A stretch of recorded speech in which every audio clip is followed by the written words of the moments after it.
السلام عليكم، مرحبا بكم في حلقة جديدة من توازن الأطفال من وعي الوالدين. أنا نرجس المذنب، واليوم غادي نهضروا على شبكات التواصل الاجتماعي. رغم أنها وسيلة للتواصل فيها مخاطر لابد ننتبهوا ليها. شنو هاد المخاطر؟ كثير د المقارنة بالآخرين كيأثر على نفسية الولد، يزيد عليها التنمر الإلكتروني أو المحتوى اللي ما كيليقش بعمرهم، التباهي ومتابعة كل شيء يقدر يولد الإدمان والضغط. كيفاش نوجهوهم؟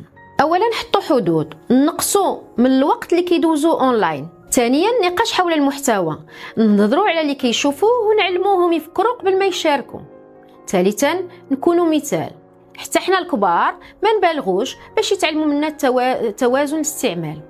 مثال، الا ولدك تلقى رساله مسيئه جلسي معاه، سوليه كيفاش حس، وريه كيفاش يرد بهدوء او يتجاهل، ويتواصل مع الجهات المسؤوله.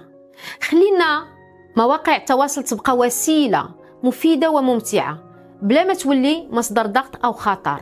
شكرا بزاف على المتابعة، نشوفكم قريبا في توازن الأطفال من وعي الوالدين.